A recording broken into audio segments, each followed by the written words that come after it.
Before I start, if I can bring little of Americanism that is in me up in this hall. I normally chant 3 sitarams before I start my speeches and or words, and at the end too. So please join me in chanting sitaram. When I say sita, what do you guys say? Already learned it. Sita! Sita! Ram! Excellent. Thank you, thank you, thank you, thank you. Now, before I came onto the stage, I shook Dollabhai Popat's hand for one particular reason. He's a good buddy of mine, but I differ in my opinions with him about Trump. So, now, and I see Pradeep Bhai somewhere there. Pradeep Bhai, please do not throw, there are no eggs here, right? No tomatoes to throw. Okay. Now let's go step by step. I'm from the USA. I am now this is a very mild statement I'm making. I'm a staunch Trump supporter. So I might, oh, thank you. I might lose half of you as my friends. But Dollabhai, Pradeep Bhai, and all my buddies, our Lohana brotherhood comes first before differences in opinion in politics. Okay, the subject of my little chat today is present-day US's role in global trade and politics. Now, what is USA? How did USA come into being? And I will only spend less than 60 seconds. USA came after a revolution with the British Empire to make their own country in the USA. The word was revolutionary, not explorers or some progressive people. And what did they do with the USA? They made a constitution. They made a Bill of Rights. That little experiment of the USA, in today's terms, USA is about 4.5% of the world's population. How much GDP do you think it controls of the world, or in proportion to the world? Almost 25%. Now, President Trump, he was an elected person. How was he elected? With a very large margin. Who did we have before Trump? If Dollabhai would love him, I don't know. We had Biden. President Joe Biden. Isn't it difficult to say? When you see a person like Joe Biden, not knowing where he is, and then say he was so great that now we have elected Trump, who doesn't know a darn thing. Trump is going to bring a recession. Trump is blowing tariffs. Trump is doing this. Trump is doing that. This, in my opinion, and I'm having fun on this stage, okay? So this is my style. Now, this is this phobia about Trump. It's a syndrome. It's an anti-Trump syndrome. That the left-wing media, or if I may put it with the British kind of a media term, BBC versus US's Fox TV. This is the contrast. No matter what Trump does, no matter how good Trump does, there is always something wrong with him. That's how you view it, negatively. And I want to, that's the reason and Satish Bhai, thank you for giving me this medium to be able to clear this stuff up. I think I'm the only one from the USA. Is there anybody else here? Yeah, I didn't think so. Okay, let's start with one little minor question, if I may start up. Except for those people who are coming from Britain. How many of you know British Prime Minister's name? Please put your hand up. except from Britain. I see none. How many of you know President of US's name? See that? That's the point. That's the point. Is when somebody does, you want to put him down. Satish bhai, you do such a good amount of work, I was thinking how to put you down. I couldn't come up with a reason. I just couldn't. Because you're doing it with zeal, with honesty, with transparency. And that's the kind of leadership Trump is. Every meeting Trump holds, including his cabinet meeting, he televises it openly, live. And that's Trump. Now, what are the issues that Trump is trying to do? Now, this is all going to be affecting the global markets. That's why I'm mentioning. It's not like I'm trying to detach US from anything else. Trump had to stop the mass migration of Biden. He kept the borders open. I want to see India keep the borders open like USA did. Just try. Britain has done it, and the amount of problems that Britain is going through, God help them. God help them. And I'm honestly saying that. Now, second issue. Trump, I'm as conservative as $3 by properties. I'm that conservative a person. Trump wants to reduce taxes. India is such a highly taxed country, God help them. People who are paying Indian taxes. And that's not a very large percentage that is paying, honestly, India's taxes. There's a very small percentage of people who carries India. While in USA, we have a tax system, IRS, which follows up every single person. Taxation. Lower the taxes, and the economy will boom. Trump, this is not the first time he's being president. He proved it last time when he was the president. He showed the business model to the rest of the other countries.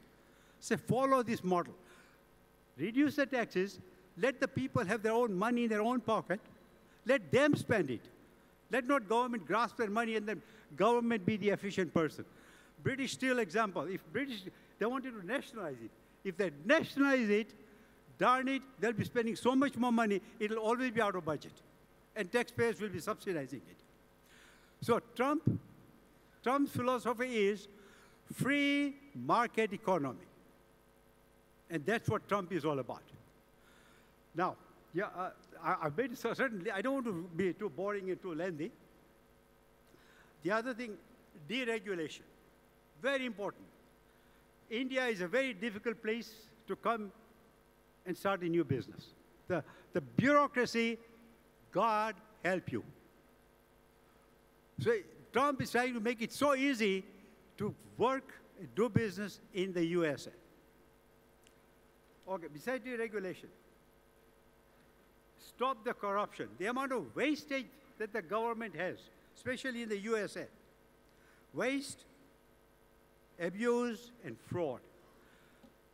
Somebody mentioned Elon Musk here. Elon Musk is the richest man in the world. What he has enlightened Trump with about the waste that's happening in the USA is billions of dollars. There is so much corruption. You thought India had corruption? We beat you. We carry the flag. It's into the billions. That's what Trump is trying to do. Trump has been as open as a person can be. When he was campaigning, he said what he was going to do. Now he's delivering what he said he would do. And that is Trump. Thank you. At least somebody is listening. Okay, now let me just change the subject now. Dollar, I think I had enough of this, right, for you? Okay. Now, what is the Indian diaspora doing in USA? What is the contribution of the Indian diaspora? And how much is USA benefiting from the Indian diaspora? We are the Indian diaspora. We are the largest earners of any ethnicity. We are the richest. Average income of an Indian family in the USA, 2024, approximately $157,000. Average American family is about $70,000 to $80,000. This is Indian Institute. Now, the other thing that we're being appreciated for, the Indian people, and whenever when you're talking to an American, he highly respects you knowing that you are an Indian. Why? Certain habits that we have, especially, I can speak for myself now. Yesterday I saw some alcohol at the party, so I'm detaching myself there. Most of us don't drink alcohol. Most of us don't eat meat. Most of us don't smoke. We have the clean style of living. That is our culture. They see our clothing. That is our culture. They appreciate who Indians are, the culture that we carry. That's the distinction of an Indian, the etiquette of an Indian. To say an Indian is a refined person. It's very difficult to corrupt an Indian in culture.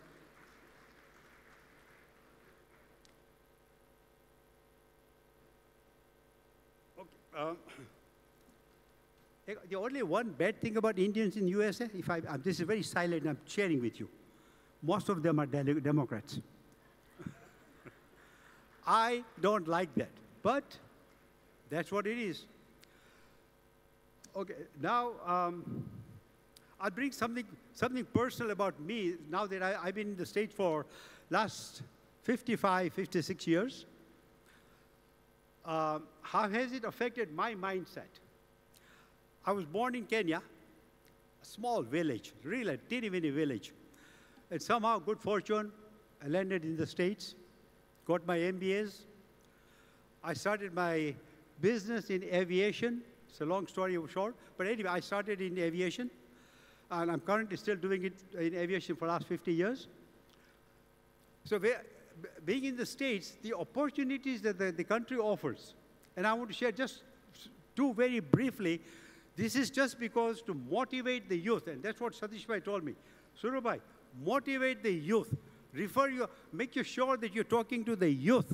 Know your audience. So the youth, please listen.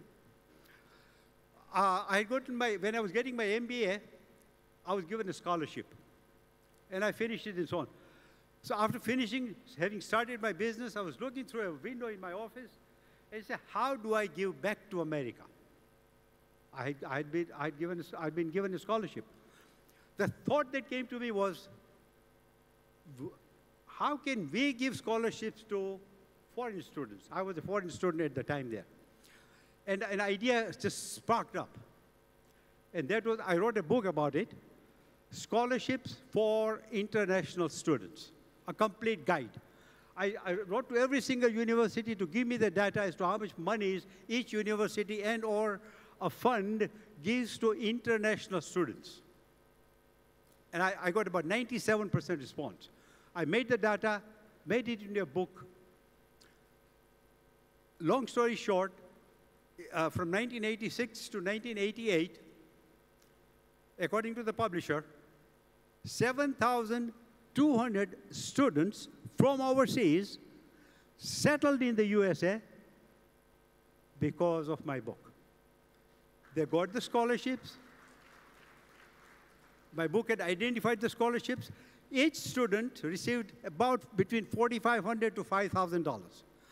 That 7,200 people, that came to almost $35 million. Not a penny out of my pocket.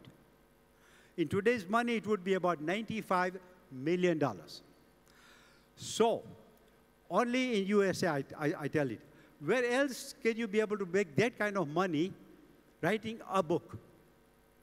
And it felt so good to say. And the other day, I hope I'm not boring you. This is about 2 or 3 months ago. 2 guys flew in from New Jersey. They were from India. They had come for a conference in New York. They flew in. They called me. They said, Suru, We want to meet with you, night that we have located you, but we won't tell you why we want to meet you. They came for 10 minutes. Came, met me, we hugged. He wanted to bow at me, kneel and bow, touch my shoes. I said, who are you? What's going on here? Why so ridiculous a behavior? He said, we were having a little chit-chat. We found out each of them had come because of my book. He said, you know what? We just want to see who you are. We just want to meet you, and we're going back to the next flight. That felt good. Meaning when you do something good, it happens, people appreciate, you enjoy that. Now, is it too late that I leave? 2 minutes, I wind it up. Thank you. Okay, forget everything else.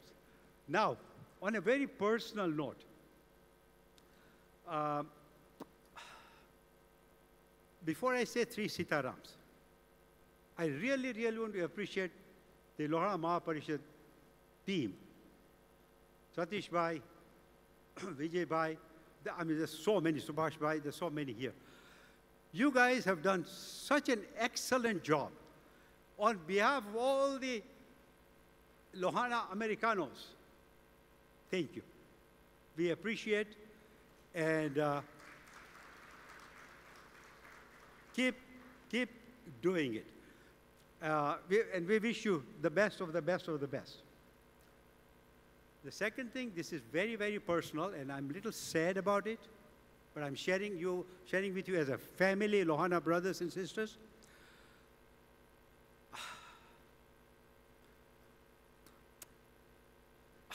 Okay.